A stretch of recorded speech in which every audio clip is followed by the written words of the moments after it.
Good morning and welcome to the Capital Gang. I am Oscar Semoyamseke with a bevy of topics, as Moses of a Morning Show would say. Already in the studio, we have my favorite professor, Dr. Fred Muhumuza. You're most welcome to the Capital Gang.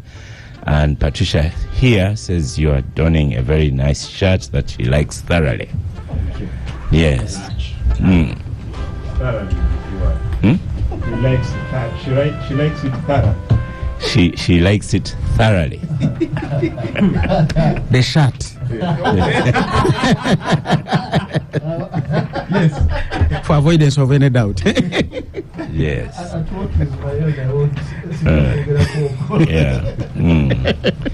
So he's in the studio with the usual noisy people.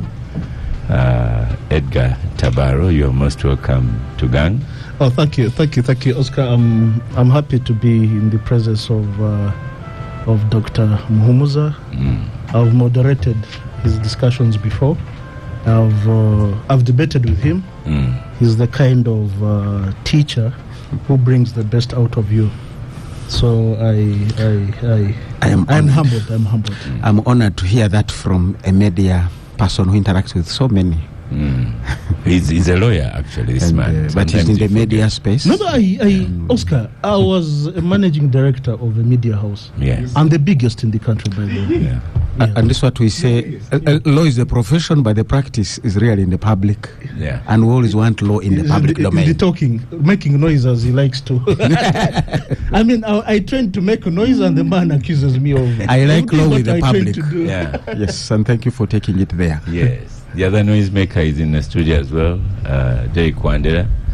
Young journalist, you're most welcome to the Capital. Gen Z journalist. Gen Z journalist, yeah. Thank you, Oscar. It's always a pleasure. Dr. Muhumuza here, I've interacted with him, interviewed him for my stories on several occasions. It's always a pleasure hearing from or even partaking his cup of wisdom. And I'm happy to be here. Well, we have another doctor on the way, Dr. Bario Munsi. This one is a medical doctor. He's coming to Gang. And we'll ask him about the interns. But first, let's start with the budget. Dr. Muhumuza, can this budget deliver Kisanja no sleep? First of all, the money has gone up, money required. And I don't know if everyone is happy with their allocation. Of course, they can't be happy. And at times I'm like, it's good they are not happy. Because when people are not happy, then you begin to feel the real issues.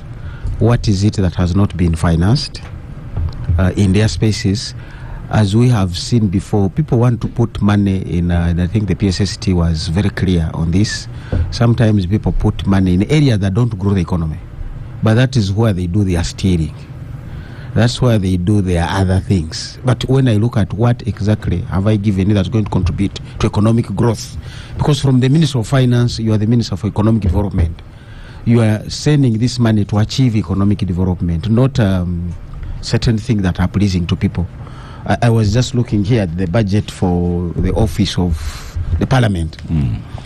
And these two colleagues, especially both is new. He's found that there. The budget was appropriated when he was not there.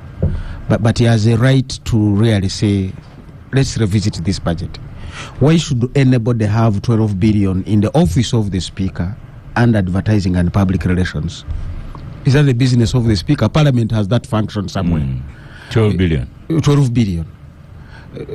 So don't you want to discuss that within Parliament? We may not even get it out of Parliament.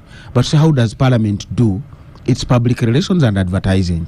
I don't think it is in the office of the Speaker. Now, by the way, the same item is under the office of the Deputy Speaker, 8.8 billion. So you're talking about 20 billion for advertising and public relations in the two offices. Yet there is a whole office responsible for that purpose, where that budget should be sitting. So you want to understand those dynamics, donations, and sometimes I've seen the donations coming from Parliament. Why should Parliament be donating to a blood bank? You're supposed to appropriate money for the blood bank, not to do the donations. So the budget really is not in the numbers. It is, as we always say, the budget is in the left-hand side of that page. The right-hand side is where the numbers are. But what is the left-hand side that you have budgeted for? And for anybody to discuss this budget, you want to be looking at that side. I've seen the tourism people. They are hit by Ebola. They were just going through the phase of the presidential elections. The Iran-Iraq crisis has also affected them. Ebola has not made their life better. And some people are even saying, why did we even say we have Ebola? We should have kept quiet. And I'm like, no, it's not about the tourists. It's about the Ugandans themselves as well, who don't tour. So when you keep quiet and they contract the disease, what do? We have to come out genuine. But you want to go back and say, how should we have secured the tourists? I mean the tourism sector. Maybe we should have had insurance. Does the tourist sector take insurance against such things, which have been there? You remember our traders in South Sudan? Did they take insurance against some of these things? That would also grow your insurance sector, but would also remove the burden of people looking at the government must bail us out. Already there are mechanisms in the economy that could have saved you from this burden. The water downtown, people are coming to parliament, come and help us. If you're already in a dungeon where you know water frequently comes, you need to take insurance. Now, the insurers will come and have a discussion with you to say, we can't insure you unless you put in place these mitigation measures, including saying, leave this dungeon. It was not meant for business. It was a car park. So what are you doing? That advice is what the economy brings, and I think the government budget should be speaking to that. So where are we generating the knowledge that can inform the private sector in the government budget? Because the government budget is an enabler. Government budget is a trigger. It generates information that the private sector should use. Private sector remains the dominant driver of economic growth. So I don't even want to look at the government budget of 84 trillion to be the one to move the budget from 228 or 230 trillion to the 250 and ultimately out. It's private sector. And as we speak, we are taking away more from the private sector than we are giving. It is a medical doctor here who will tell you. There are doses they give us and say, take 1 times 1 for 6 days. They know very well you need 6 tablets, but they don't give them all to you on Monday. You don't want to cure the disease and kill the person. Now, some of the things I'm seeing in this budget, we are saying we want to save the private sector, but we're actually killing it by not giving a sequenced dose. Take as much from the private sector, but you are going to kill it ultimately. If a person doesn't have blood, can we begin there? Put some blood into them. I have seen elements of the private sector which could benefit by an injection, but I'm saying an injection by who? Government or already available market processes. So don't borrow all the money from the commercial banks and you think you want to invest and facilitate the private sector. You have actually killed it. You're doing a standard gauge area, you're doing a meter gauge area, you're doing some roads, you're doing some energy, but for who? You have killed those in the morning and you cannot finance them in the afternoon. I think that's my overall view, that this budget is not necessarily speaking to what it wants to achieve, or at least what government wants to achieve. Thank you. I still have you on microphone. Honorable Abdu Katuntu has come in with a lady in red, our former speaker of GANG. I am the stick of the gang. That's Honorable Minister Lydia Wanyoto. They arrived at the same time. What are you saying? Holding hands against Dr. Baryomunsi's advice. You either came in the same car or with the same security detail. One of the two. Anyway. Don't forget that Katuntu married us. There's a guy as a girl cooking in the house. So Minister not complaining. And remember his Haji Katuntu. Yeah. We also have Dr. Baryomunsi, Minister, in the house. You are most welcome, Chris, to GANG again. Thank you for my Cameroon. you are lonely. Is it because of Ebola or what?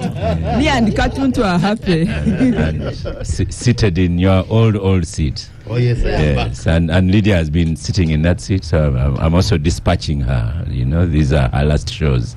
Okay. Ministers, you can only come by invitation. So ministers come by, like I invited Chris. Yeah, so you see all these are all gangsters. You invited Dr. Bagyo Musi Yes. to come and contradict his previous positions. About interns. Interns. By the way, I'm happy with his approach on interns so far. You are happy with his approach on interns so far. The most consistent. You have brought, you have delivered yourself. I've been itching to. No, Edgar, the man has no fear. He's also a minister. That's significant. He is captain. I will not go into the history, but he's a minister he's now. He's a client also somewhere, Yeah. so I have to declare my conflict of interest. So we back to you. I should say, Dr. Barrio Musi, have some samosa from Star Cafe. Okay. Edgar hasn't started yet. Derek has started. I think he's on his third. This Capital Gang is powered by Star Cafe. As you left it, you don't need to come with. We say some people have food, but they lack the appetite. Yeah. Others have appetite, they lack the food. Yeah. So in this case, we have both. Both the are food here. and the appetite. And the economics to balance the supply and demand. And Abdu is a bit quiet. He has started. So, Dr. Mumza, this budget is 84 trillion. The last one was 70-something trillion. Yes. Did we get all the 70-something trillion? We did not. You know what people miss out is we call them budget estimates. And that's what the Constitution says. Yes. It's by the President. It's not even by the Minister of Finance. It's a delegated function. The constitutional Minister of Finance is the President. And it's very clear. We made sure that starts off the budget, that article, I think 155, that the President shall cause to be presented to Parliament estimates of revenue and expenditure. Now some people begin to say, but we gave Honorable Barrio Musi 6 trillion. We cannot give less. No, it was estimates of expenditure and on the assumption that the revenues will come through. Now I've seen my colleagues in finance sometimes say, we must borrow and deliver what we promised him. Now if the borrowing is going to cause failure of the private sector to borrow, you would rather begin to do a trade-off. And this is why we have also a conversation with the central bank.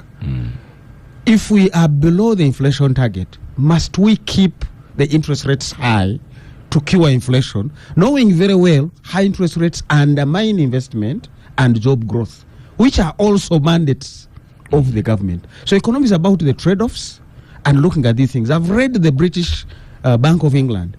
They would say inflation is above target, but we're not going to raise interest rates because we want investors to continue investing. We are in an era where investors are struck by rising costs of doing business. We cannot raise this other cost of doing business, which is credit. So they look at a spectrum of things.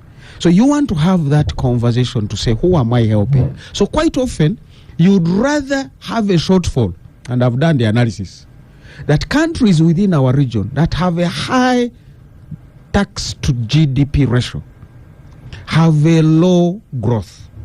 Meaning the money we don't pick from the private sector, the economy is not missing it. The economy is actually feeding the growth. Now, when you flip the coin and say, now let me relate per capita to GDP, there you have a positive. Meaning if you let people's incomes rise further, they begin to contribute more to tax. So where we are right now, money that goes to government, the economy feels the growth by negative. If you leave it with the public, the private sector, let me put it that way, yes, the economy will grow faster. Up to a certain level where our per capita has increased, and we were discussing with Edgar earlier, who owns the economy. If the economy has grown, but only 5% are feeding it, you're not going to get the consumption that would translate into tax revenue, because a lot of our taxes, we want to move them to consumption taxes. And this economy, when you look at the numbers of the Bureau of Statistics, 70% of the economy is final consumption expenditure by households. So if I really want to grow consumption taxes, I need to leave more money with the Oscars and the people in this room. They will buy more fuel. Every time you buy fuel, 1,700 is my tax. But when you don't buy that fuel, I lose the entire 1,700. Every time you buy an item, airtime, is actually about 30%. Of course, and I put a tax there. So I want people to have the money to go and drink it, especially in the World Cup era and whatever else is happening. So the economic planning is looking at one thing: I need Edgar's money. No, I can actually leave Edgar to go and be foolish with his money, in quotes, as he's drinking, as he's driving around. He has no idea that every time he's on TikTok using data, he put a data of 10,000. 3,000 is tax. And there he won't even notice there's going to be no quarrel. Where did my money go? But now I'm looking at Katuntu going into business. Katuntu earns his, Honorable Katuntu, is 10 million. You are going to be taking away 4 million because he has reached the threshold of 40%. 4 million. And you're not even considering the pay as you earn NSSF contribution. That is 500,000. So literally, in absolute, he has 10 million. But 4.5 million has been taken by government. I want to follow that up and see what is government doing. If it is public relations and advertising in the office of the speaker, I want to go and meet the speaker and say, by the way, what are you advertising and what is the public relations? Which is happening at the expense of Honorable Katuntu scaling down, one, his consumption, but also his investment. Yesterday I met a colleague as I close my bit at for now, who said, Mumza, why are the interest rates on the bonds not going up? That's where they earn. Because she gladly told me that's my source of income. So, but this person had money, 200 million, which they put into a government bond at 17%. And government is giving them annually 17 million. And they divide that by 12. To them, it's about 1.2 million. I can survive on that. But what else could they have done with the 200 million? Creating jobs, investing in coffee, but government has taken away that interest of this decision maker to say, why should you plant coffee and employ people? Give me the money. Now, what is government doing with the money is the other question I want to check on. Is it contributing more than if this person had actually done what they should do if government has not given that offer? That for me is the economy. The economy is about signaling. And we want to look at what are we signaling to the private sector. If it is to lend to government, you have a problem. A manufacturer told me they lost 7 billion profit because of power outages. We are here praising ourselves. Bujagali is on, I don't know, Karuma is on. It all translates into the reality of the economy at that manufacturer's level. If he lost 7 billion, we have also lost 30% of that tax. Of the 7 billion. This was a profit. He has laid off half of his employees. Now, the landlord who these guys were renting is struggling. The school where they were paying fees is struggling. These are the ultimate multipliers. You want to say, what is the government budget doing to multiply the economy? And in economics, we say, the lower the tax rate, the lower the government, send the money down to people with a higher marginal propensity to consume. Honorable Barrio Musa, I can pay him less, because even if you added him $1 million, it's not about to spend it. Give it to the intern. They are going to spend it before the sun sets. And you have no idea what ripple effect. But I'm very glad Honorable Bariomus found it there and he has taken a very good direction, at least from what I've heard. I don't want to accuse him on interns. He has found it there. After 1 month, he hasn't resolved it. Because it's supposed to start in August. I'm sure I can guarantee people, the Bariomus I know, watch the space. Yeah. He will come on microphone as when we get our second topic. Doctor is a good lawyer. I don't want to. I will lobby. Yeah. I know what interns do. It's not just interns, the people. Yeah. It's the function of internship in the health delivery system. Yes. That's what we want to protect. Even the Edgar, senior housing officers. Edgar, they continuing on, because the three of you had this discussion before you got into the studio. Have I graduated from Somoza? You are all sorts. Edgar, for us in the private sector, when we give estimates, if I say this is the amount of money we are going to get and we don't get it, there's an inquisition. If I say this is the money I'm going to spend and I spend more, there's an inquisition. There's a board, the board sits down and quiz you, why didn't we get this money? So do you think, do we ever have an inquisition? Government promised something like 78 trillion in the last budget, now 84, but they did not get the 77. There is the midterm budget expenditure review that is given, and it is posted on the website of Ministry of Finance, Planning and Economic Development. We, the intelligentsia, never bother. Never bother. We never bother to go there. We never bother to read it. But it has very good insights as to, one, fiscal discipline, which I think has eluded us for a very long time. I want to go just a little bit in history, and I like to go into history. It is your usual 2 minutes. Yeah, no, I want to dwell so much on the history, but okay. I want to go back to a debate of 1972 between Professor Shivji. Those of you who know Shivji, he's a legend in East Africa. He was on one side, and on the other side there was Professor Nabudere. And Nabudere was bashing bourgeois, comprador bourgeois and the international bourgeois. In between was a young man called Yoseri Tiwaburwa, now known as Yoweri Museveni.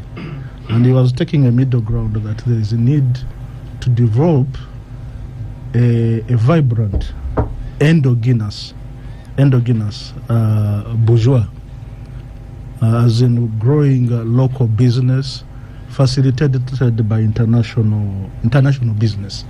And when he set out in 1986, there are certain dangerous experiments he undertook until he catapulted and the experiments he undertook.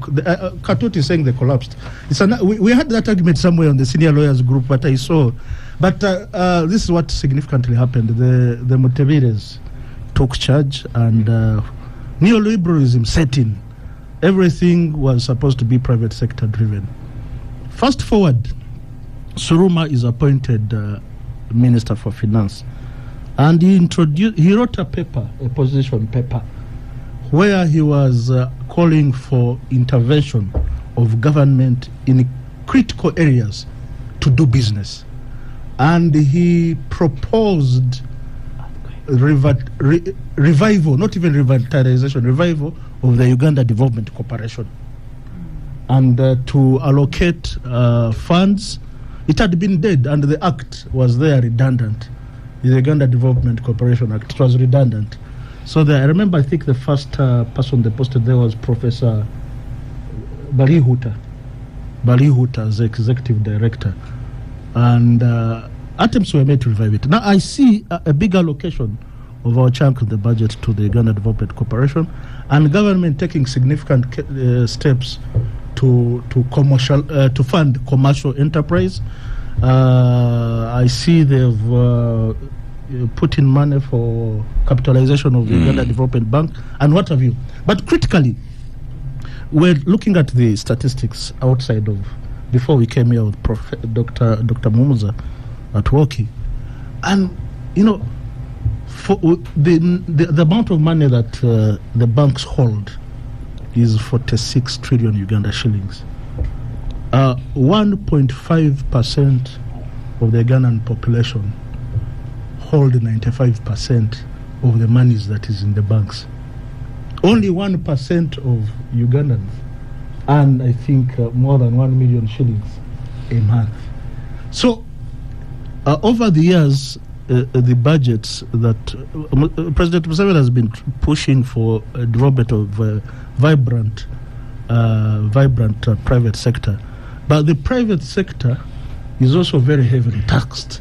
And if you look at the budget and the allocations and where they intend to draw the money from, we are deepening tax rather than widening the tax. And Dr. has spoken about it. Widening the tax, we are getting a few of the elite, and particularly those who are in production, and those who are making every attempt to comply, tax compliance. Yeah. I mean, those of us who are in business, by now I think you've seen the emails and letters and what have you from URA. These days they even call you and even speak to you in your vernacular in an attempt to collect everything that is really. I like the word deepen. They write to you, like we've had it recently at my workplace. They write to you about what they want. What they want. And then when they come, they want to do more. So you stop working. And even all these. So you stop working. You are giving all the attention to them instead of working. Some people they've been quite a pain. Wow. And believe me, I've undergone it. But also, to be fair to them, when you help URA collect taxes, when you go and spend and you ask for IFRIS invoices, you get a tax rebate. And I've gotten tax rebate. I received an email yesterday. So the critical factor that we need to bring to the attention of the Minister of Finance, whom I must commend, Honorable Henry Musasizi, a partner in crime with my friend here, my client, Dr. Bagyomunsi. They were accused of many things in a by-election in Bufumbira, but that's for another time. Now the person they were failing to come to Parliament is now their Minister for Defense, but campaigning for NRM flag bearer. And he was threatening to discipline Honorable Mateche for campaigning for an independent, but that's a point for another. So Honorable Musasizi looked to be in charge, and the figures he was reading. Remember, I watched him right from the beginning when he was walking in with the, what do they call it, the briefcase. Previously, there's a time Lugorobi walked in with a briefcase, and you could. Briefcase. When Lugorobi was walking in, you could see Lugorobi from his body language. It looked like he was not in charge. Was he? I mean, look, I'm giving my view. It looked like he was not in charge. But when Musasizi walked in, for that time, the president hadn't appointed the cabinet. So he just but you see, and you shall recall, Honorable Katutu, in 1991 or 92, when Mayanja Kanji was Minister for Finance, you remember a time when it was delayed and Mutavire walked in with it. There was talk that he was in touch with Washington, D.C. and on fax, changing figures and getting instructions. But I remember when Mutavire walked in, he looked like he was the one in charge. But I think it had to be written by him. But you see, it's very important that the persons at the helm of these policies are in charge. Now, Musasizi, quite frankly, came off as being in charge. And I would like to commend his humility. He said for the last 10 years, I've been under the tutelage of the Honorable Matia Kasaija. I've learned under him, and we thank him so much. Now, it's the first time a person younger than me is reading the budget in Uganda. I'm turning 50 in November. Honorable Kasaija also spent some years under Suruma, Saida Bumba, and under Maria Chwanuka. Yes. So now, is there somebody who is under Musasizi? I'm just speechless. He has 5 ministers of state. Yeah, but Katutu has. Derek, so, thank you. I would like to conclude by saying that we've expanded the export earnings 18 billion US dollars, and there's been an increment, I think, by 240% increment in earnings. I mean, this is a very huge leap, and most of the earning is coming from gold exports, from coffee and cocoa. Now, this is very critical because cocoa and tea, there's that COCODEV program under the UCDA, which this Honorable Baryomunsi collapsed and took to Ministry of Agriculture. But we are seeing interventions in the tea and cocoa sector paying off. And I would like to draw a parallel with the tea sector, which touches I and Honorable Bagyomunsi. I mean, tea is totally out of this budget. And the last time they gave an allocation for tea research, tea research is very critical for our competitiveness and our quality. The last time we gave allocated money for research, I think was in 2018, and since then nothing has been happening. And we are thinking we can be competitive now. Drawing from the experiences of COCODEV, that cocoa and the coffee have grown significantly and a major export earner. The same can be replicated in other commodities supply chain processes that this country undertakes. Very lastly, our forex reserves, 6 billion. I mean, that is fantastic. Inflation, that is fantastic. $6 billion. I think it's the highest we've had so far in the last 40 years. You had crying when you brought the sovereignty bill. Derek on microphone. Don't spoil my scene. Derek, you were there? Yes, and at the presentation. Pardon? we listened to his cry, Yes. cry, and made adjustments. But you see, you should have consulted him first rather than him to come. I mean, it left us exposed. Where we are now looking Bariamunsi. ahead. No. Because we are- Derek, we are- Wandera, you're on microphone. I'm experienced. We look into the The budget. They see consulted. What did you take from it? Because you were at Kolo. Oscar, I will hasten to say that the budget, just like has been always, and like Dr. Musasi said, I mean, Dr. Muhumuza said, it's the right side that we so much focus on, and not necessarily the left, but the typical budget should certainly be actually on the left side of the paper, of the book. I want to start with the very first statement that President Museveni made after the Honorable Musasi read the budget estimates for 2026-2027. So President, in all intents and purposes, appeared to be very pessimistic about the budget. And could have come off as one who is probably trying to encourage better, but yet in one way or the other seemed not to be in charge of this budget, because he said, I think you have all, and quoting him verbatim, I think you have all heard what Musasi, the Minister of Finance, has read. It is good that the economy is growing, but for me, in my view, I think it should be stronger. Anyone who was in Kololo or even listened to that to President Museveni's speech could have noticed of those words, taken note of those words. President Museveni, in his heart of hearts, knows that Uganda should be better than where we are now.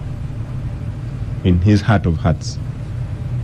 And probably the question you would want to ask him, if I had a chance to meet him, is why are we where we are with you at the helm?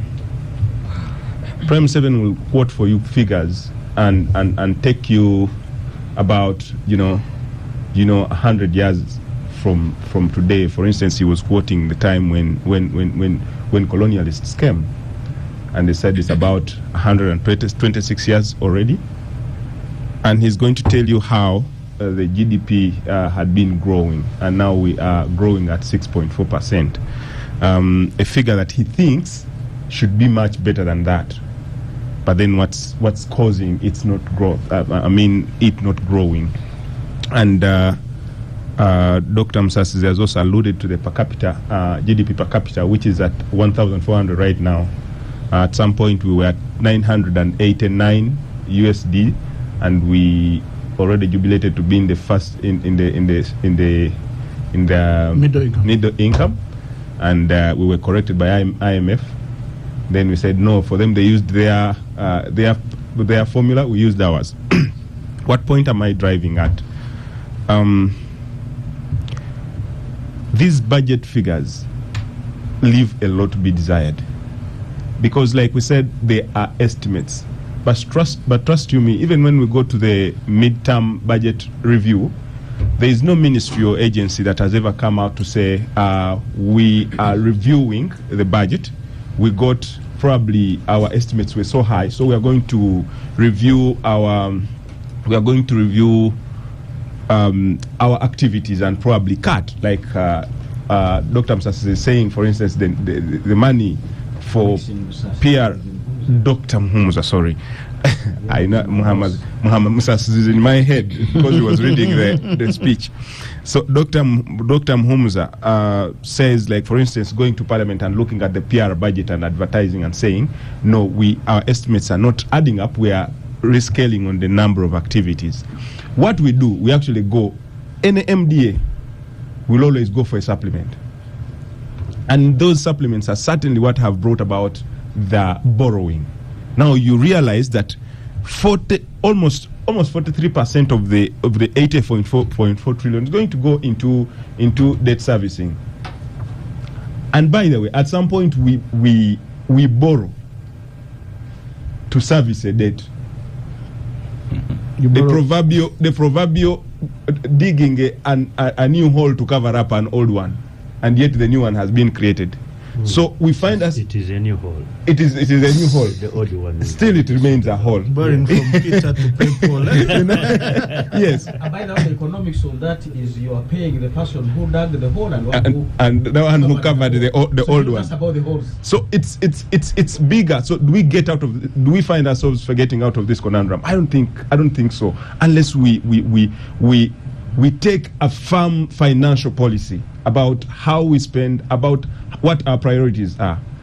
Oscar, in the same week, actually on the same day that Honorable Sas was reading the budget, Kenya was reading their budget. The entire region. Kenya was reading their 4.8 trillion budget, Kenyan shillings. Tanzania was reading a 226 billion US dollars. Rwanda was it's billion. 220. No. Go and look at the figures, my brother. Look at the figures. You know, and my question is, how then do we get to this level whereby we are having these bloated budget estimates vis-a-vis other countries that have bigger economies, but they are reading smaller and probably even compressed budget estimates for their nation. But you're going to see that these are the countries you're going to see they are propelling in the infrastructure, they are growing in per capita, GDP per capita, and we are almost stagnant. We need to sit down as a country and look at our priorities. I have seen already in Parliament, thanks to the Honorable Botho, who is now the Speaker of Parliament, he has rechanneled the 24 billion that's supposed to be for PR and advertising.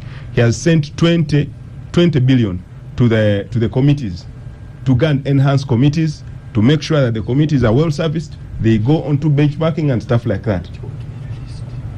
He has also launched an investigation into a 22 billion budget that has been stagnant and like very dull in Parliament for parliamentary chambers. This money has been redundant in Parliament since 2014, and now he has launched an investigation and trying to find out what these are the reforms that we need to be hearing from our leaders. These are things we need to be, especially when we get the fresh blood into fresh minds and fresh decisions into our leadership. So if we do not go the both, and I hope that this actually goes into real material, because it's one thing to talk about and then one thing to implement, the other thing to implement. I hope it's implemented. If it's implemented, this is the kind of direction that Uganda needs, and before you know, we are going to be, cutting some of these problems, these financial problems that we're having. Thank you. Let me finish this side with Abdul before we go to the people who are going to implement the budget. Dr. Barrio Munsi and Honorable Anyoto. Abdul, this is your budget. Yes, you are in Parliament and you produce this budget. Actually, it is not technically. It is our budget. It's the budget. That was the last business we had. Yeah. But there was a change of the legal regime. Many years ago, we used to have what we call the Budget Act. We would start getting involved in the budget come to process. the microphone. Yeah. We would start engaging in the budget process at the end. With coming into force of the Public Finance Management Act, we are just from the beginning, we are part of the process. This is just the end of the process. And we have been throughout. I'm even so surprised that sometimes the public, I think that's what Edgar is talking about, comes to debate some of these issues when we have ended it. Throughout the year, the financial year, the sessional committee, what we call the sectoral committee, have been engaged with these estimates, with these figures, budget framework paper. Secondly, about taxation, we even passed the taxation laws everything we've done it, and the process has been on. Now people are looking at it like something very new. I get so much surprised. But having said that, I'll not talk as an economist, but as a man on the street. You see, taxation itself is not bad. What do we do with the tax? I think that's the most critical one. If, for example, you can have big taxation, you can be what, but look at what the Nordic countries do. They have the highest tax regimes anywhere in the world. But the sort of services they give to their Social people, welfare. social welfare, really it is a 5-star, it's first class.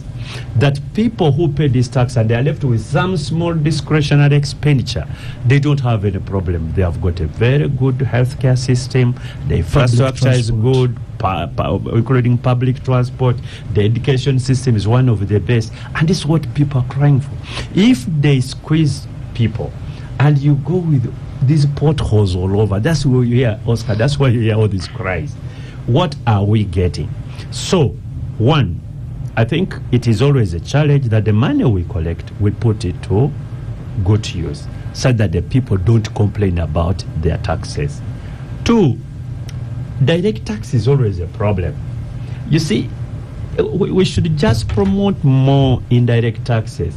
A person who is going to drink the other thing, which we talked about, he does it to, even want to leave office to go and start his thing happily. And he doesn't complain. And as for Sania to be added. You get it? Then one like Chris, you can see Chris's shirt, the one he's putting on. He goes, happily pays for this shirt, beautiful shirt, and everybody is happy with it. So, I think the public I'm putting on an expensive shirt. I said beautiful. Lawyers, I said beautiful. You can also add that a it's beautiful, expensive shirt. and he likes to drive from Entebbe to go and have a drink in Bulim. And Oscar. So the fuel is what you mean. Other than saying, we did this income tax, and then, somebody is adding the 10 million shillings, but somehow is taking 4.5. We must rethink this. And you see, the more you get money out of him and he has less to spend, two, there will be less to pay tax. But if he has more, he'll pay more because he has more to spend on many consumption items. And the rich ones also, you see, let me tell you one thing, Oscar. If Sudil made 20 million, made 2 billion shillings, do you think he'll put it on a bank account? No. Such people will be always, where do I invest this money? So if you leave that sort of income, these people will continue investing and creating more jobs and income to other people. But if you squeeze him out, corporate tax, this, and so on, you leave him with less money to reinvest in the economy. Yes, to multiply. So people should talk economics sometimes, and some economics may not necessarily be the doctor's economics of classroom, because he expressed the theories and so on, the logic behind them. But for us, we just see the common sense of it. And the common sense of it might be economics. And if the doctor's economics is not on that economics in that village, yes, it is the created one in his mind. It's phantom. It's not the economics. It's phantom economics. You hear that? Because speaks from there. The economics speaks from there. It speaks from there. Absolutely. And that's what we should be doing. Because leave people with more income to spend and invest and create more jobs. Then save to invest. Yes, that's what we should be looking at. And if we don't do that, we are in trouble. We are in trouble. We shall always have this debate over and over again. About Henry, yes, Henry has been a good student, and he is not a shroom, of course, but you could see the confidence. I can also tell you that the last 5 years... This is Henry Musasi. Yes. Oh, sorry. The Honorable Musasi. Yeah, using our, but is my close friends. You know, the last 5 years he has been managing that ministry. That ministry, yes. He substantively has been coming to Parliament every day. Kpatia Kasaija, he's been running Parliament. And even sometimes when the boss has said, he said, no, you, Musasizi, you go. What is this they're asking? You explain. And you know, he's as crude as that. Hey, Musasizi, come and explain. Because he's a very candid guy. So this has been Henry's thing, and I think he's backed up by a very good permanent secretary. He has a very good team. Yeah, and he is. I hope that working relationship continues, because at one time, Dr. Suruma had a problem with his PS. It played out before a committee of parliament. Yes, a big problem. There was a conflict between the PS and the minister, because everybody was strong-willed, everybody thought this is the right thing, and had a professional different opinion. Suruma liked to remind them he had a PhD. Yes, that sort of thing. And they say, by the way, this thing we are. So you could have that conflict. But if you have a PS and a minister working closer together, I think we can think about good things here. I'm not so sure about now those who would leave him off if he's busy. But anyway, we pray. I'm almost conflicted. I used to sit between those two. Yeah. Between Dr. Suruma and the PS. So that was my role. That was my role. Your role was pacification. No, none of them could be pacified. None of them. But those are the great guys. Actually, the personal assistant. Great guys. The personal assistant to the minister. The personal assistant to the minister that time was more of a bridge builder between the PS's office and the minister's office. Dr. Veremunsi, you are on microphone. One thing I like about these cabinet positions, so as you were contributing to the following year's budget, you probably were gunning for your docket of information and so on, and never looked at the medical budget, even though you're a medical doctor. But now you have landed in there. So what can you say about the budget to begin with? We have a Suruma situation in the health also. Chris comes on. We have a strong-willed minister. But don't forget, ultimately, Suruma was voted one of the best performing finance minister in Africa. So between the two of them, they still got the things right. Yeah. and now we have Honorable Bagyo Musi with another strong-willed PS, Dr. Twin. Chris, I think I have a problem with you people. Yes. And let me tell you why. The budget is supposed to be a cabinet paper, the budget. But you people, you don't resolve your differences in a cabinet so that you come with a one document for which you all speak to. Instead, you keep quiet in the cabinet, then they come to committee, say, this, I don't know why they have not given me money here, I don't know why they have given me. I think you need now to do things different. At cabinet level, you resolve all your differences. The question Oscar is talking about. You resolve your differences so that you don't plow to your differences within the committees. Chris on microphone. The ministers also need training and orientation sometimes, maybe some ministers, and we shall handle it with the current cabinet. National guidance minister. I still guide. But we know the one who needs training is sitting next. She's sitting next to him. Let me start by congratulating Honorable Musasizi. Like other colleagues have said, he presented the budget well, because it was his maiden budget presentation as a new cabinet minister of finance, and he did very well. And like Honorable Katuntu said, basically has been running that docket, because yes, the senior minister has been Honorable Kasaija, but the Honorable Musasizi has been handy. Even the parliament, he's the one who represents the ministry and many other platforms. So we congratulate him. Secondly, the budgeting process is highly consultative, and the process begins with finance drafts the framework, of course the consultation with the stakeholders, then the budget is presented in cabinet, the estimates, And we have a robust debate. It is not true that the document comes and we say, aye. No. We have a strong and robust debate. Yes, like we have said, we look at our sectors. Like in that case, I was focusing on ICT and national guidance. That was the docket I was heading. And we try to make our input.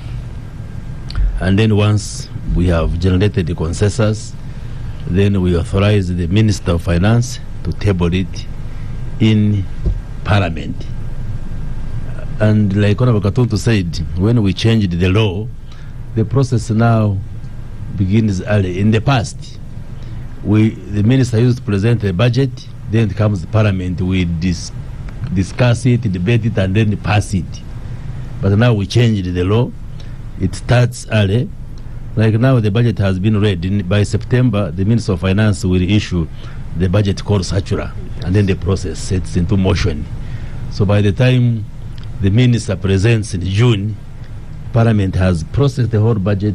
We approve it by end of April. In May, we approve it, already and approve the budget. And I think this has improved things in terms of making inputs and input members of Parliament, but also the public at the different stages. So it should not come as a surprise.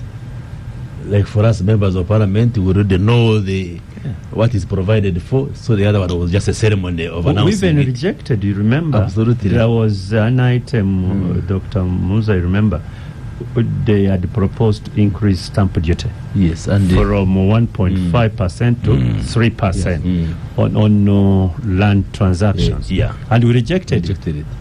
But in the past, the minister would announce the tax measures and so forth. Then they come to Parliament for us to discuss. At times, your hands would be tied because the minister has already announced. But I think the changes we made. That's what it should be. Regarding the minister's lobbying in Parliament, I think it's still perfectly okay, depending on how you present it. Because when the estimates are tabled in Parliament, then committees go into action. And then we appear before committees to defend the allocations to our sectors. And after committees have done their work, it goes to the budget committee to harmonize the allocation to different. So at that level, you can lobby without necessarily showing disagreement and so forth. Depends on the language you use. Because if you can get additional increment from Parliament, well and good, and there is nothing wrong with that. The problem would be if I come and say, no, in the cabinet, I was not listened to, it was rejected. Now that would be wrong presentation. But we are going to Chankwanzi for orientation just on Sunday tomorrow. So the ministers will be brought on board in terms of how to package their messaging. But some have been brought to Koro, so maybe it is understandable. Come again? Some ministers have been brought to Koro, so they'll be quarreling. Yes, we shall train them to quarrel professionally, not kurudire. Now, regarding now, the question raised by my brother here that the president seems to be unhappy. I think again he is consistent. He has been saying, and he has loudly said so, that this term is Sanja no more sleep. And first, no more sleep doesn't mean sleeping in a bed, but he mainly refers to lifting people out of poverty, out of subsistence livelihood. The recent statistics indicate up to 33% of the households are still in subsistence. And he's saying we should have done better to make sure that all households are in the money economy. And I think that's a fair comment from a president. Would we expect him to say, oh, we are perfect, we have reached 100%, we should just relax? No, he's just saying some work has been done, but more work needs to be done, and all of us must be on our toes to ensure that we provide quality services and improve the quality of life of Ugandans. So I have no problem with him personally when he says, yes, we could have done better. So all of us must wake up and ensure that we serve Ugandans. And borrowing, when you present budget estimates, you also indicate how you are going to raise this money. to finance the budget. That's a requirement of the public finance. Absolutely. And the budget can only be financed from domestic resources, internal revenue, which is raised through taxes. And we would want to appeal to Ugandans that yes, it's our obligation to pay taxes. Our debt. Let me just finish this one, because yes. Number go two, for a break. we may not raise enough taxes to finance the whole budget, so we have to borrow and maybe also get grants from partners here and there. And our debt to GDP ratio is still at 52%. At 50 years. Which if Yes. you compare with the region. Absolutely. And I can say almost all countries all over the world borrow. I made that point the other day in Parliament, that even some countries that we admire are in the range of 80%, 90%, even over 100%. The debt to GDP. You could say the US, but you could say the US. But Dr. Barimunsi, let's first stop for a quick break and then come back to you. Welcome back from the break. The break talked about budgets and people's pockets. Dr. Barimunsi is still on microphone. He should have remained in the Ministry of National Guidance, I can't see. No, Health sector now.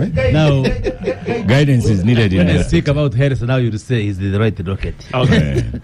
Okay, so when we broke off, I was saying that countries all over the world borrow. I have just Googled. Yeah, there is a list of the top 20 most indebted countries in the world, 2025. Number one is Japan at 230%. Number three is Singapore, 176%. The US is number 10 at 125%. That is the debt GDP ratio. For us, we are now at 53%, 52%. So we are not doing badly in terms of borrowing. But what is important? Yes, what is important is what do we borrow for, and how do we invest that money that we have borrowed? Are we absorbing? And those are the challenges within the government which we must address. The non-performing loans. Why should you preside over a ministry and you borrow money, and for 5, 6, 7 years the money is there but it's not doing its work? Those are things we must address. Servicing. But also servicing the debt is okay, because I'm sure if we're borrowing this much and we don't budget for servicing, you'd still be quarreling. No, I think you're getting wrong. You see, we are talking about money borrowed and not utilized. Yes, that's and a concern. We are paying commitment fees. No, I'm saying, I'm saying borrowing is okay, but what Use matters, the money. the key question is, where are you putting that money that you are borrowing? Where are you investing in? But the real other cost, Number two, honorable, is when I pay debt and I can't buy the drugs. That is right in your docket. No, it's a poor man. Every time you see a stock out, is on his account. That can't be okay, Chris. every time you see a stock out in your drugs, you are poor, it's because I paid you debt. need some, then you borrow, Then you keep the money. then you keep the money. That's That is wrong. okay. I agree with you. That's wrong. To give credit. Hold on. Let Dr. Barimunsi speak. Someone here is telling me, Sam is telling me, please rein in Edgar Tabaro so that others can speak. But I'm not the only one. But he has said rein in Edgar Tabaro. Dr. Barimunsi. They are excited. It's not every day that the Minister of Health comes here. Correct. So I am agreeing with you that when we borrow this money, we should put it to the use for which we have borrowed it. It doesn't make sense for us to borrow money and just remains on the account 2, 3, 4, 5 years. And within the government, we should review this issue and see why does money fail to be absorbed. And I think the Prime Minister has a lot of work to do to ensure that whatever we borrow, because we borrow to invest in the people of Uganda, and therefore it makes sense to borrow and keep the money hanging in a bank. That should be addressed. The issue of paying back is also normal. I am sure if we're borrowing and we just keep money and we don't pay back the creditors, then you'd be saying these guys, they borrow, they don't want to pay back. So budgeting for payback, I think, is also okay. My comments on the budget, I think for the number of years, our flagship programs have been on wealth creation and fighting poverty, and the focus of government is to look at the 33% of the households that are in subsistence livelihood, what the president popularly wants to call okukolera echida choka. And that's the target and the focus of the budget. Like you heard, we have enhanced the amount of money that will be going to the parish circles to facilitate the parish development model from 100 million per year now to 200 million per year. We hope this will translate into real change in the livelihoods of the people on the ground. These are the people we represent in the parliament, the poor people, so there is a focus on that. And the president has been very clear that we as elected leaders and other leaders must monitor the performance of these funds. And I thought that was very positive in the budget. And when he says Kisanja no more sleep, but it's not Kisanja no sleep, no more sleep, meaning there has been sleep in the past, but this sleep should be no more. He's basically referring to that all of us must mobilize our energies, even challenge the opposition members of parliament and leaders, saying it's not enough to just say you are opposition, but monitor this government program, these government resources, so that they translate into meaningful change in our people on the ground. And we shall definitely do that. And his frustration, I am answering to my brother who was saying, why does the president look pessimistic? It was about corruption, which he has clearly said we should do everything possible to remove and stop these leakages and the hemorrhage within the national budget. The money that goes to waste, the money that is abused maybe by us who are in the government, I think we need to put hands together, we who are in the government, but also the rest of the citizens, to see that whatever money we allocate and release for the services of Ugandans should be put to the right use. And the fight against corruption requires all of us to participate. It's not only us who are in the government or in the parliament that have a duty. Even the citizens out there who are listening to us. If you see a corrupt person, why do you keep quiet and just blame the leaders? I have seen on our roads where the drivers, they overload the buses, and then they get money put in a newspaper, New Vision. So when they find the traffic police, they say, oh, officer, we have bought for you newspapers, when they have put the inside the newspaper. And the passengers are seeing it. So now if you keep quiet, why would you blame the police officer for being corrupt? So it requires all of us to do. Because it's a police officer who is engaged in corruption. Now who do you report? There are many authorities where you can report. Those police officers have their supervisors. Those officers have their supervisors and their bosses. Hopefully they are not the ones who sent them. They are also elected. Why wouldn't you take a picture and send it to IGG like at your level or any of us, any of the leaders? So the point I am making is that all of us have a responsibility in the fight against corruption. It shouldn't be left the president or us who are in leadership, but all of us should do our work. So in a nutshell, I would say the budget is good. To a big extent, it addresses the challenges and the priorities of our people, like wealth creation, but also there are good allocations to key sectors like roads and infrastructure, electricity. Roads. Thank you. Well, Harris, the budget has been slightly enhanced, but we haven't reached. We haven't reached where we should be. I want to go to Lydia first. But as we move along, we shall keep reviewing and make adjustments. If there is a requirement for supplementary budgets, so be it. But we appreciate the budget. Lydia, in the break, I was asking, because Abdul had said microphone is over. You go to Mbale a lot. Do people in Mbale feel the budget? I went to Kenya at the beginning of the year, and I'd known about all this. It was near bankruptcy and so on, and yet Kenya does not look poor to the eye or to the pocket. And your microphone is switched off. It is Lydia's. You see, when we talk about the budget, maybe it's also good. In generic terms, people may not be able to answer the question you're asking. But the budget has two sides. Yeah, it has the development component, but also the other component, which is recurrent or consumptive. So when you have to be mindful of when you are asking the feeding. Yesterday, I was in Mbale. We were launching the Uganda Wildlife Conservation Center, Education Center in Mbale, the equivalent of the one Oscar, that is based in Entebbe.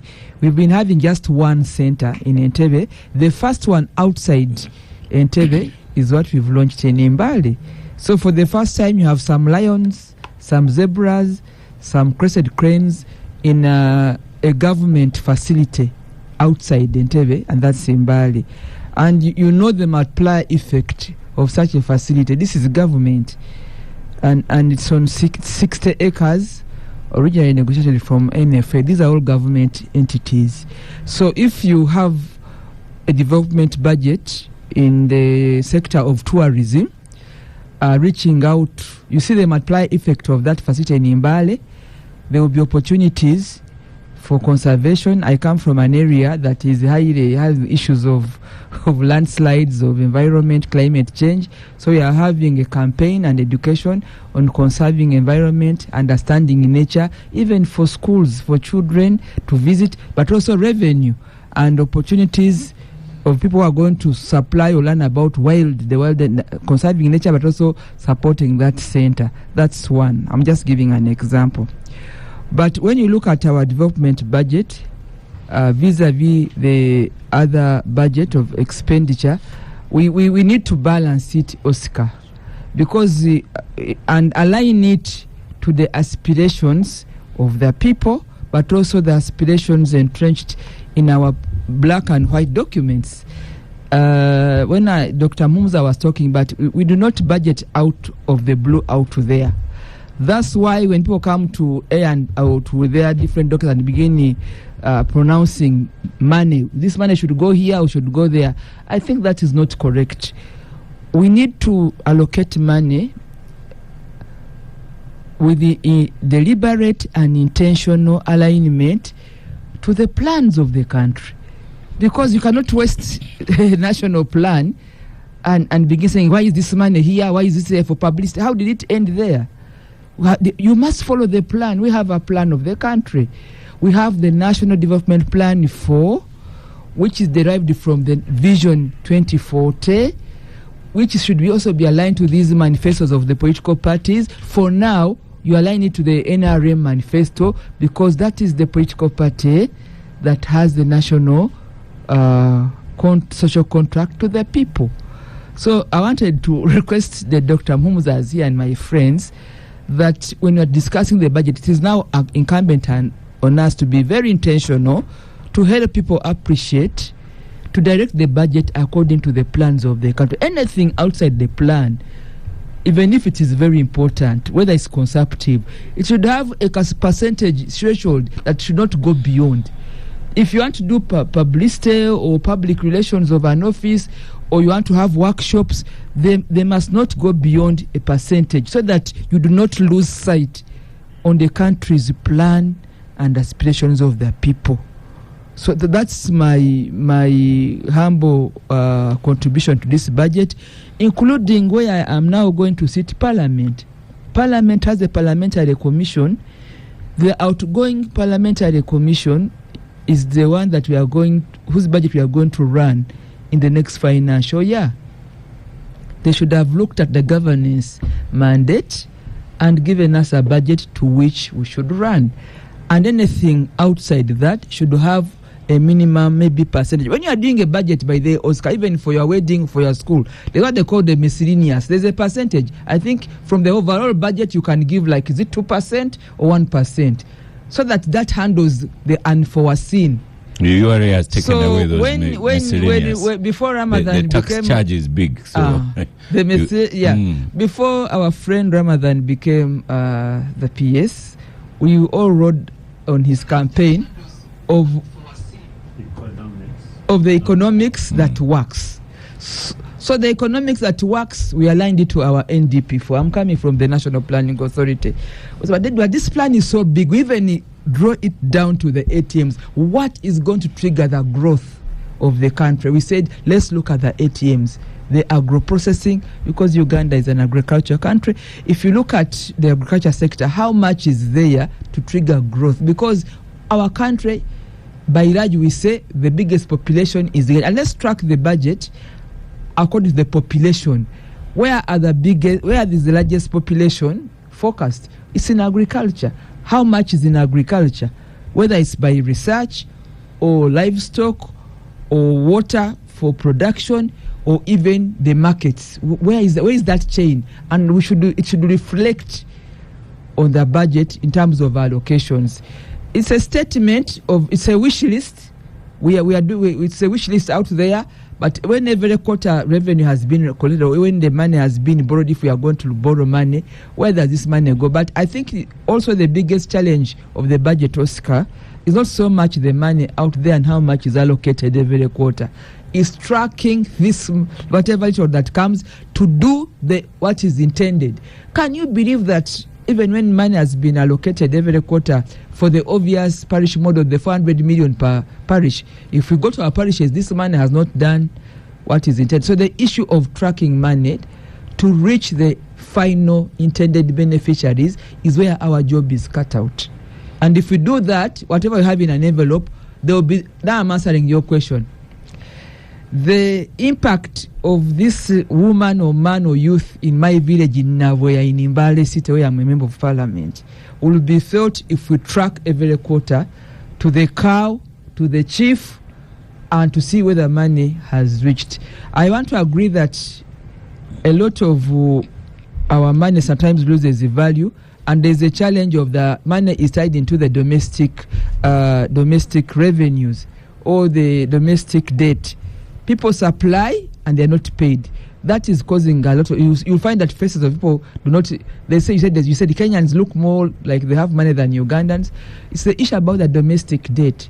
A lot of suppliers, their money is tied up in government, and there is no, in the community, then you don't see somebody supplied the government, their value of their money is going, their businesses are held up, and they also have workers. Their workers are not being paid. So the issue of domestic debt is so important, and I hope that we can all have the same voice on this matter, and we stagger out to ensure that every quarter there's some domestic debt being paid. For me, it has a direct impact on the lives of people and the faces of the Ugandans you want to hear about. I'm trying to answer your question. You've done well. Dr. Muhumuza, in concluding this discussion formally, how would you conclude it?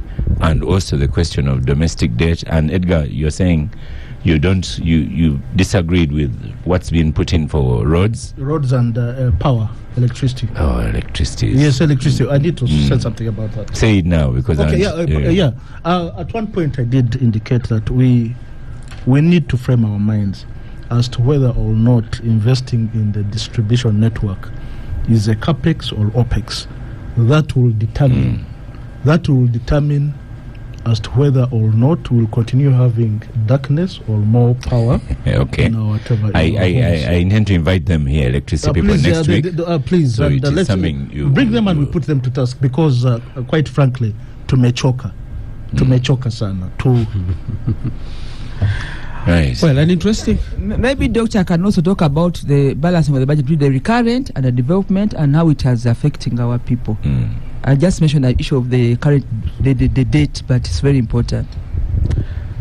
I think for me that's the biggest dilemma the president has, what we call fiscal space. The president must never find himself where his degrees to take a decision have been taken over by anything else. And that's why whenever the presidential motorcade is coming, the roads are cleared. Me and Baryomus can find ourselves in a jam. You don't want that for the president. Now, when a president has a budget of 84 trillion, and literally he can only take a decision on 200 billion, you have put him into a fix. You don't want to be in that state. Because the other portion, about 25, 30 trillion, has already gone into debt service. And that's why we're saying borrowing, you want to have a broader discussion on it. It takes away your degrees of freedom. Now, the other part of the budget is security. We're not even going to debate the 10 trillion security because everybody needs it. You have 9 trillion plus wages and salaries. Now, when we go to parliament, we don't even bring this for appropriation and discussion. It's for information. Because you already took a decision. The day you took a loan, it has obligations for the next 30 years. Parliament has allowed us on those terms. So for 30 years, it has sacrificed its role on that. When you hire people and you promise them wages, pensions, gratuity, you have lost liberty on that. Now, by the time you are done with all these things and obligations, and you need a statutory, and you literally have no space. You have borrowed money for projects. It's a road to somewhere. The loan is in there. But you agreed this is going to be the road to Fort Portal, this is going to be Katonga Bridge. So you literally, you see what we're talking about? Now we have even withdrawn from Fort Portal Road. Because we don't have the money. Using Hoima. No, but even the construction itself, we don't have the money for it. Now, do you have a budget? If you can see such a road, and for me, Fort Portal Road is a tourism road, is a security road, is mention everything. Regional trade. It's a regional trade. And Sudan, DRC is one of our major destinations for exports. So I would want to invest in that road. So you can really see that the minister, even as he comes in, he really has very few degrees of freedom. So for me, the way to go forward is how do you restore the authority of the president and the minister to decide to put money where they should be putting it by giving them and creating fiscal space. And that's why I want to go back. Honorable both has done good. And being in the position where he is, his budget, by the way, thanks for Parliament that they can be open. You can see the budget in there. My bigger problem is in the MDAs where there is money hidden for things that ministry should not be doing. And you can't even see it. And this for Parliament, they have come out in the open. And I would want them really to use that experience and example to say, even you guys bring your budgets back to Parliament. We go through line by line. You will see the hidden spaces there where you can create space. And I also wanted to, on behalf of Honorable Kasaija and Musasizi, it's not that when you see Honorable Musasizi in the Parliament and in the public, Kasaija has not been in the thing. He still chairs top management, where these decisions that eventually come out there are done.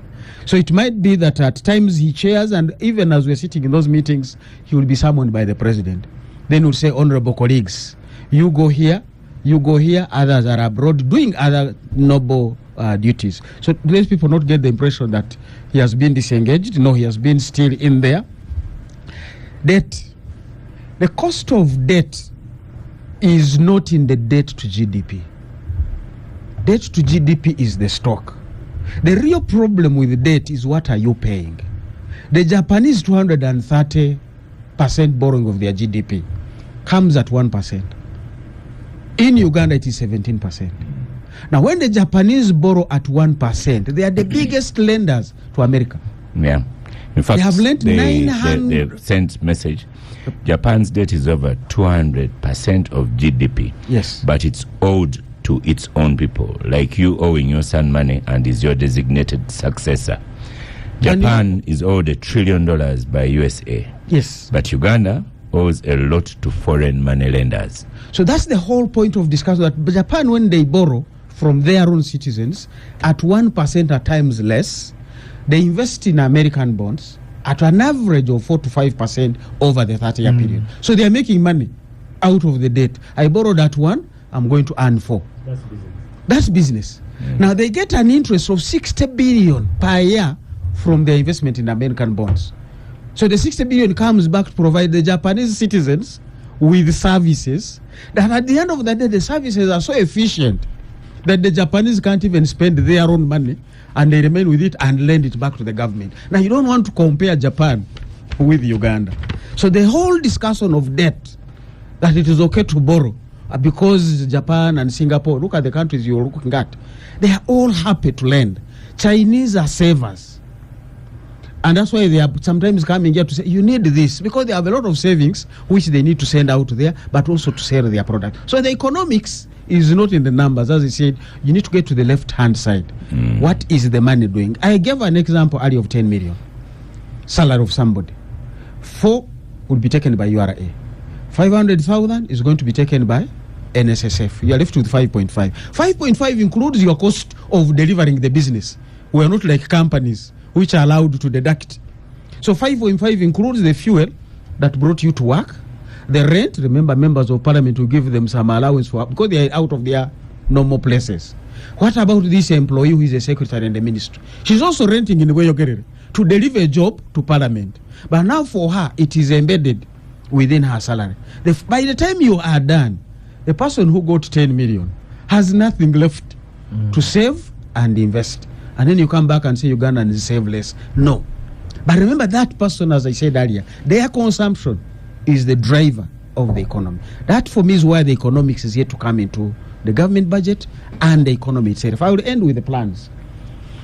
President Eisenhower and President Museveni quoted this, I think, in one of his recent speeches. Eisenhower made a very fundamental statement.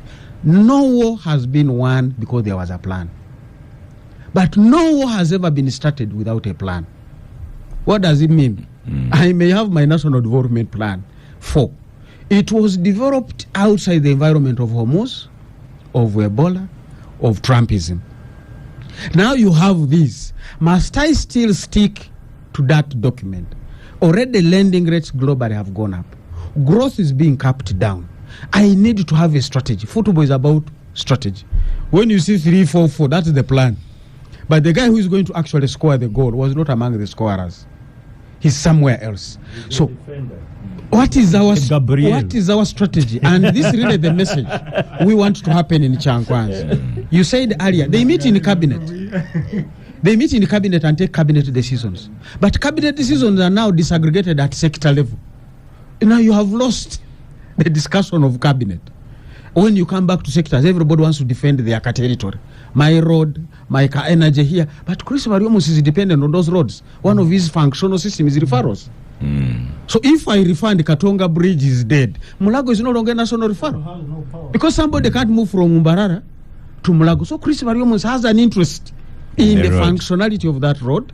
But remember, after referral, what is the energy and water in Mulago Hospital itself? It's sitting in another sector whose priority might be irrigation of coffee, not water in the wards. And so the discussion at cabinet level must be sustained across government. One government concept is what we are pleading for. Let's stop for a quick break, and after the break we'll go to Dr. Baryomunsi on interns. Edgar Tabare, listener, is saying, what are the exact government interventions in Cocoa? And let me tell you what they are. UCDA, Cocoa went to UCDA and we never saw similar interventions. At one time, there was a single office room in Amber House supposed to deal with Cocoa issues, but we never see or saw them in the field. In other words, Cocoa can perform even much better if there's those interventions that Edgar is talking about. Let's stop for a break. Come back from the break, bit of discussion on tea. But so, Dr. Baryomunsi, interns. You say, yes, absolutely. You were once an intern, and he was leading strikes as an intern, and he was paid. I am prepared for Honorable Dr. Baryomunsi. So has Dr. Mumuza prepared for intern. True. Yes. I was an intern in the early 90s because I trained as a medical doctor in Marago Makerere Medical School. So internship. And it is also true. Yes. That you were paid. I will come to that. I will come to that. Internship basically refers, in the case of medical internship, that when you train as a medical doctor, with pharmacists, even nurses, you complete university education, but before you can be given a full license to practice your profession, you undertake an apprenticeship, an internship for 1 year, where basically you are providing services but under supervision and care of the consultants. That's basically what internship is all about. And it's mandatory if you want to practice your profession. If you train as a doctor and you want to jump out and do other things, but if you want to practice the medical profession, you should undertake that internship. The way lawyers go to LODC before they can be fully licensed to practice law. Maybe to bring you to speed, that there was a discussion within the cabinet on a policy introduced by the Ministry of Education and Sports, the National Education and Training for Health Policy. And after the discussion, it was considered that internship should be taken as part of the continuation of the training of the medical student. And the resolution is made then were as follows, and I hope the interns and doctors are listening to me, because there has been a misrepresentation of the whole issue in the public through the media. So the policy was approved, but also, if I can read from my notes, that the cabinet noted the directive to the ministers of health and education and sports that the medical internship program is part of the training of a medical student. The training a medical student is expected to undergo for a specific period of time, and that government should pay for government-sponsored medical students, while non-government-sponsored students should cater for themselves. 2, Cabinet noted the directive to the Minister of Health to study the cost implication if government is to consider supporting non-government sponsored students with lunch during the internship training. Number 3, Cabinet noted the directive to the Minister of Health to deploy medical consultants to general hospitals in line with the new structure, with a view to improving service delivery and also expand placements for medical internship training.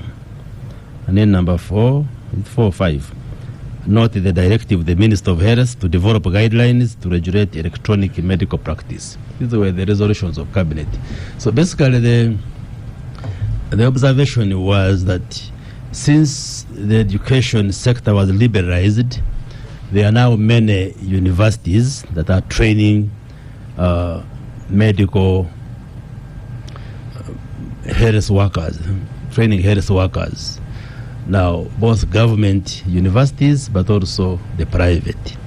And there are now many doctors and other health workers who are being churned out of these universities. When I trained as a doctor, at that time it was Makerere, and then Mbarara University had also come on board.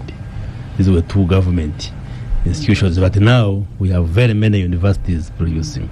So now a distinction was made between those who are on government sponsorship or scholarship and those who are paying for themselves privately.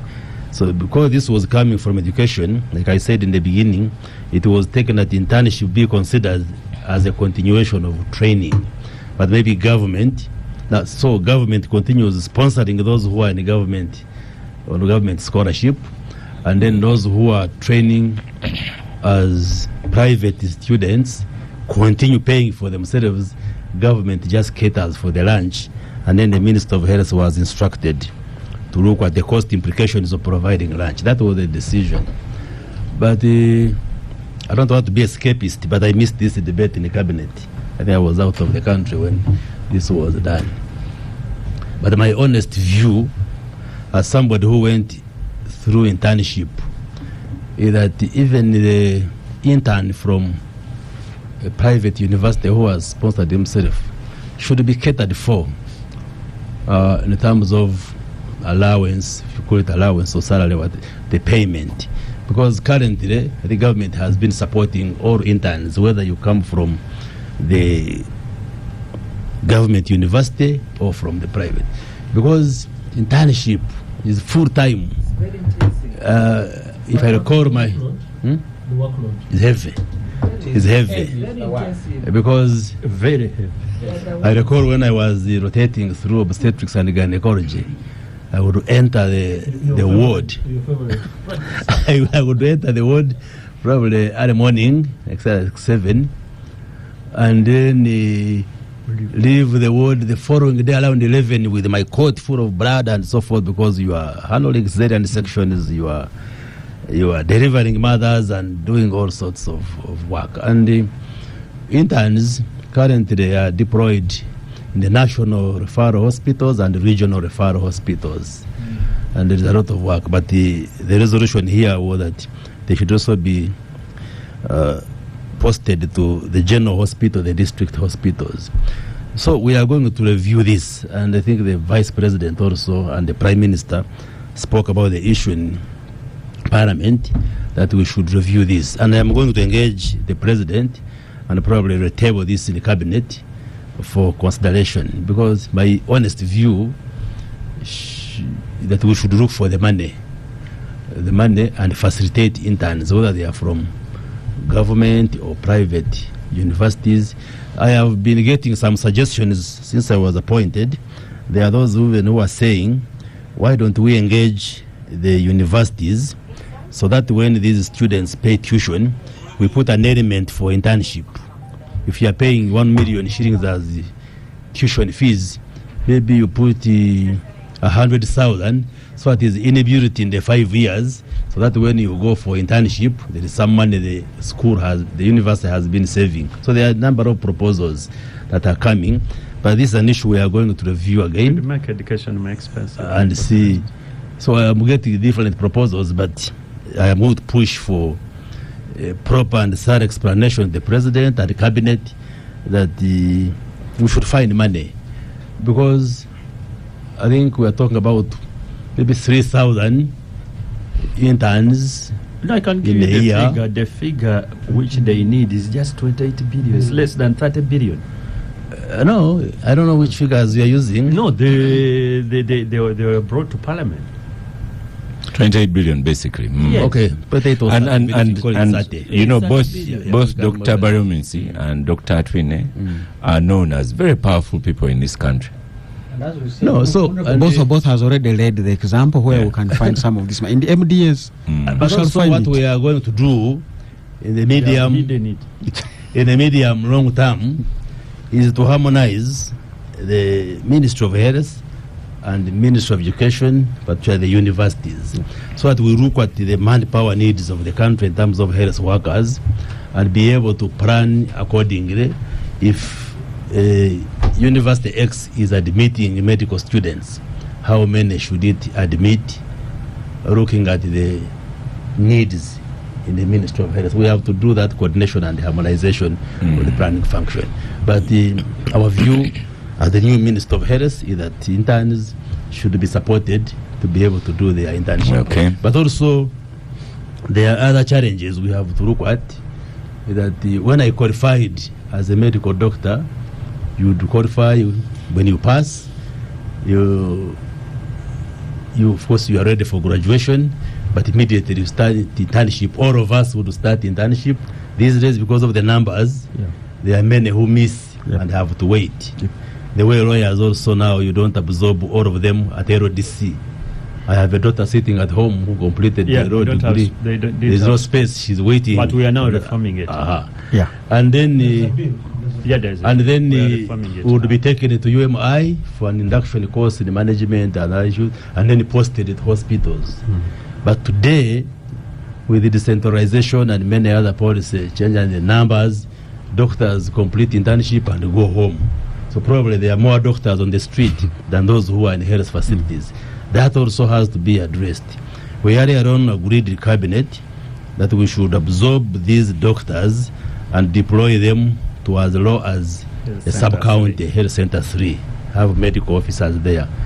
We shall also explore the option, if for instance we can't absorb all of them, we can even negotiate. I know there are some countries which have negotiated with the other countries which need doctors, and see whether we can send some of these doctors. Yes, I am saying yes. But that is only after internship is done. After internship, exactly. Yes, absolutely. Like Chuba trains for the world. I am saying, you are saying Jesus. What is the doctor to patient ratio? I know. Just hold on. Yeah, hold on. I am saying, I have said, if we are, yes, I am saying, if we are unable to absorb all the doctors, so what is better? A doctor running a grocery shop in Chikubo, or getting a job in Aga Khan In and South he works, Sudan. or South Sudan. We have to look at all those And by the way, Chuba earned Because, some very good foreign exchange from that arrangement. what is paining me is for a doctor to take 5 years And is in the medical school, is at a washing bay. and then 1 year internship, and then he's at the washing bay, like Ono Katutu is saying. So what is better, for him being at the washing bay or getting some decent job even when it's outside the country? So we have to look at all these options, because now many doctors do not now encourage their children to go and study medicine. I have talked to many. So it's an issue which we have. Is the law, absolutely. So these are issues we have to confront. Yes. And I must say I have the energy and the zeal and the vibe to confront these issues as I take on the Ministry of Health. Abdul, on microphone. I'll be handed to support you, Honorable.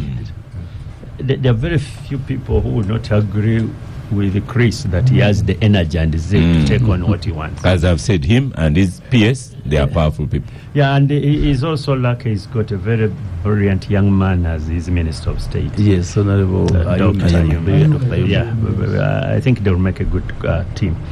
You see, sometimes these conversations are not necessary. Why? Because we are not talking about, $1 trillion. We are talking of less than 40 billion shillings. Why is this country having this sort of conversation? Truly, we can afford it. Just look at this budget, and Dr. Mumza knows this very well. I try to do a lot of economics reading of my own. When you are budgeting, there are what we call the needs, and also the wants. The wants, yes. In the budget process. When you look at this budget, we have so many wants. Which we can eliminate, and it does not even affect the entire vision of the ministry. Too many. Even within the health sector itself. Even within the health sector itself. So really, this is a very unnecessary conversation. Absolutely stupid. Because one, we all know that these people are not only on training. Actually, these people are providing a huge service to our people. Sometimes the consultants who are training them are so overwhelmed that they even leave the wards to these people all over. And it's not even today, even during the time of the Chris Variomus, or even during our time, because I'm certainly older than Chris. The strike you are referring to in 1995 Was your strike? when we arrested Honorable Katuntu was our lawyer. Yes. Because good information. We've gone through all this. Yes. The Dr. Yomokis and so on. Because I know the facts. And these guys would come. The winner is that every minister of health has been an intern at one point, and they have all led strikes from Dr. Makom. So, Oscar, it is a very silly conversation somebody has caused this country to have. Very silly conversation. We just need to get some money. This money is not much. We can look at that budget, and within 2 minutes, we could be able to allocate to see where that money is. If it was a money shortage issue, that shouldn't be a problem. It will be found. It will be found. If it is about principle, now I can speak as a lawyer. These guys are not being trained, but they are providing labor. Yes. Yes. They are providing labor. Yes. And what we are saying, let them provide free labor. Does that make sense? At least facilitate them. It's not even ordinary labor. Yeah. And that's why I want to distinguish that from us lawyers. When we are on that training, we are not even providing any labor to anybody. You go, you are in this firm, then they say this is how lawyers handle cases, you are following and so on, you are learning. So our training at postgraduate level, and I did many years teaching at the postgraduate level school. Taught me at So our students there are learning. Even this one are learning, but there isn't much labor. They are what? They are giving. For example, some are attached to course of law. training with magistrates. They are just there listening to how court processes work, listening to a cross-examination and so on. In fact, they pay for that training. They should pay. They pay. You pay to go to LDC. Yes, we pay for now we pay. Now we pay. For us, we did pay. Yeah, for us. Actually, we were paid. For us, we were even paid. We were paid. But not so many things have changed. Thank even you. when at university, we used to be paid a little bit of room and so on. So to me, Chris, this is all cut out for you. You have the energy, and you appreciate it. And we have goodwill for him. Yeah, and please don't fail this country of a small thing like that. Edgar? Because the consequences are dire. Yeah. I'd come with my gloves off to hit at Dr. Baryomunsi. He has disarmed you, as he promised. He promised to disarm me, and I think he has done it. He has stood up to the to the promise. And all I can say, I wish him very well in his new endeavor. You can even be his lawyer if he needs any of that. I'm already his lawyer. I'm defending him in. There's a petition against him alleging that he stole votes. Which I think is not true. Derek Wandera. He doesn't allege that. Erica, that's not the right talk to you.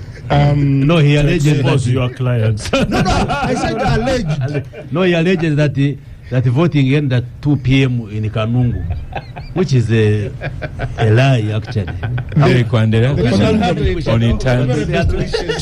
2 minutes on interns. The conundrum that envelopes the interns, medical interns, is a spillover effect from all other aspects of life in Uganda. I've been just looking at statistics, and every year more than 2,000 journalists graduate from different universities, but how many are absorbed into the job market as journalists or PR practitioners? The conversation, like Honorable Abdu says, shouldn't be about whether or not to remove this facilitation. The conversation should be either to increase on what they have been earning, or maintain it, because oftentimes we've gone to hospitals and been tended to by interns throughout. You spend more than 2 weeks in hospital, and all you see are interns who are working on you, and they do a good job. What this is putting Uganda at a risk is that we are going to have more dead bodies in these hospitals because the interns are not facilitated. They are not motivated to do their job. They come in as and when they wish. We will support Dr. Williams. We need this conversation to change. Actually, this conversation should be we increase on the facilitation for the interns. Honorable Lydia Anyoto. Minister. Public service. Including medical services. Public service standing orders. Including medical services. Yes, standing orders. 2 minutes on interns. Medical interns. For the medical personnel, I think we should also align to government policy. The government policy has been promoting training of scientists, so we can't go wrong. I see Onyango has written something longish about that training scientists. You training scientists. We cannot say we are going to pay scientists up from the teachers, improve laboratories. You motivate young people to pursue a very difficult course. Medical is not for everybody. It's a very serious course. It takes you away. Penguins. It takes you away from many other aspects of life, and we know very well that they've not been paid well, but they take many years of training. A proper medical doctor is about 21 years because you go through 7 of primary, plus 4 of O-level, plus 2 of A-level, plus is it 7? 5 years. Okay. 5, then the whatever, before you get a practice.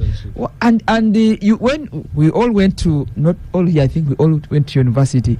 These are you see them less in the other life. For us, you can do many other things when you're at university. These guys with their jackets. I was Livingstone. For him, he was enjoying life. Hey, was just but you see them with their white coats. As they walk across Katanga by 6 o'clock. Yeah. These guys, they don't enjoy anything. For us, you will make noise. Had that Olalo to no highway. Yes, they would walk for years from Makerere crossed Katanga, Wandegeya And they to walk Mulago. back in the You night, see them yeah. back around 7 you. for all these Warlord years. So Kabisa. I think we should pay them. And if there's anything that Uganda should be exporting, medical should. tourism, Yeah. but you must listen to this. Pay these guys and pay them better, because if there is anything we need to do, is if we are talking about Public exporting, services speaking. if we are talking about the cabinet exporting, members already been if we are drawn. going to export human resource capital, let's export professionals. Send Good your luck medical at your doctors to South Africa. Send orientation. them, yeah. Let's export. We we have Instead two. of trying to export house girls. Yeah, let's export medical tourism and yeah. Yes, But that's brain it's a drain. very good one. But that's brain drain. Then the other one is you have built two important referral hospitals. One, you are telling us that Lubowa now is at 70% completion, 90. But you also have the Mbuya Military hospital. You have the military hospital. Dr. Baryomunsi, I'm going to defend you in cabinet, but listen now on radio. The military hospital is done very well. We have two referral hospitals in addition to Mulago. We can also now, instead of now taking people to India, to Cuba, make a case for medical tourism Thank to you. Uganda, Yes, and we have must. our own doctors Dr. Mumuza, manage experts from here. we are left with 4 minutes. So that is Two my more take topics on to it. go Let's vent out in the 4 young. minutes. Yes. Dr. Mumuza, close this one. Dr. Mumuza, close this one. Edgar, hold on, wait. We have 2 more topics to end in 4 Let's minutes. close this one nicely. Yes. Honorable Ariomunsi's job is well cut out. Yeah. Honorable Chiyonga is second deputy prime minister. One of the best health strategic plans, was made when he was minister of health. And I don't see why this by even deviating from that today. Because that time we categorized the health facilities and say there are those which are private, not for profit. Mengo, Rubaga, Chivoli, they are not in this for profit. So actually the government would hire doctors and deploy them there, or even the doctors there would top up their salaries so that they don't have to charge more to keep the doctors. Now, when you begin to look at a health intern, they are not in this for themselves. They are literally not for private profit. There is a public good on the component of the health intern. Thank you very and much. that's what informed the trajectory of training health workers. We must pay for this. Okay. The history is on our side. Honorable Kiyonga is there for us. And as my chancellor in Makerere University, and my friend Baryomunsi, I'm ready to burn my midnight candle to Thank improve you. that cabinet brief. But we're also speaking Before- about young people. These Oh, people yes. are just, these are youth. Youthful You people. cannot go wrong with youth professionals. Derek and We Edgar, owe it to them. Before you came to Ghana, The Minister of Public Chris Service would has- sit in that chair, and when he sat in the chair, he would be saying, "Poor Chris." But today we have not said poor Chris. But let's give him another 2 months, and I don't know whether we'll You say should poor actually give Chris. me time later. Yeah, to come to back to and a discuss lot more issues of time. health. Yes. Health. So Yes, yeah. we are going to Ebola. run. We are going to run another like 3-4 minutes on gang to finish 2 topics. Yeah. The first one is South Africa lost at the World Cup. Poor South Africa. Yes. Abdul, because you are the South African in this no studio. tears for South Africa. The irony is, at some point in our history, South Africa was a country on the whole continent where each and every African country was very concerned and ready to contribute to their liberation. They have just done something, and the entire continent has turned against them. The guys who are doing it may not know the consequences, but in my view, it is huge. Edgar? Oscar, I've there lived was, in that country for quite long. Yeah. in and On this out. table, you are the South African. You No, are the actually, Edgar. I schooled. I think it's a big mistake they have made. I I don't know how they did Thank that. you, Edgar. I schooled Thank in you, South Abdul. Africa. 1 minute, Edgar. Yeah, I If you schooled- can manage the 1 minute. I schooled in no South history. Africa, Eh. and I fairly understand what is happening there. When you've lived outside of South Africa, you are impressed by what has changed. When you live there, you are hit by what is not about to change. And I sympathize with South Africans. And actually, they say go back to Africa and fix your countries. I went to South Africa, I studied there, and as they've said, I packed my bags to come and fix Uganda. So the rest should also go and let us fix Africa. Okay. Derek. I was watching football. I didn't watch it from home, but 3/4 of the people in the Chibanda, some organized the Chibanda. Three quarters of it were supporting Mexico. Wow. And they were saying it is South Africans' job to support their team. We might support and then they tell us we are taking their job. Fred, Dr. Muhumuza. Well, we're in the global thing together. South Africans have got to appreciate that when a foreigner comes and does what you couldn't do, appreciate it. Trump is learning the hard way. South Africa may do the same. Yeah, we go to the ministers. Honorable Wanyoto. I want to pass by mic to because we must fix our own things here. Fix your countries. Now you know why I don't like ministers on gang. No, protocols. Dr. Barrio we've Munsi. done very well, but I think we have to. We have a lot to fix in Uganda. Okay. Dr. Yesterday I was just making noise about our own stadium in Mbale. We don't have. So speaking about sports elsewhere, our own case here. We don't even have a stadium in my own community, so let's fix the guns of Uganda. On World Cup and South Africa. My Pan-African spirit makes me sympathize with them as Africans. Okay. But definitely the xenophobia in South Africa must be fixed. I hope the leaders thank you. Everyone to the microphone. May end up being an island. We have a final topic of the day. Is we sing happy birthday to Patricia here. It's her day here. Look at her running. So after three, 1, 2, 3. Don't make Chris and Ab to lead it. Edgar will lead it. So you want to Yes, the old tradition of happy birthday. Happy birthday to you. Happy birthday to you. Happy birthday, dear Patricia. Happy birthday. Patricia is blushing. In my language, you say Isabukuru Nziza. Isabukuru Nziza. So, thank you so much, the listeners of the Capital Gang. Thank you, Dr. Fred Muhumuza. Thank you, Dr. Barrio Munsi. Thank you, Honorable Wanyoto. Thank you, Star Cafe. The singing is continuing. It will continue. I am Oscar Samuel Msoke, and I shall see you next week.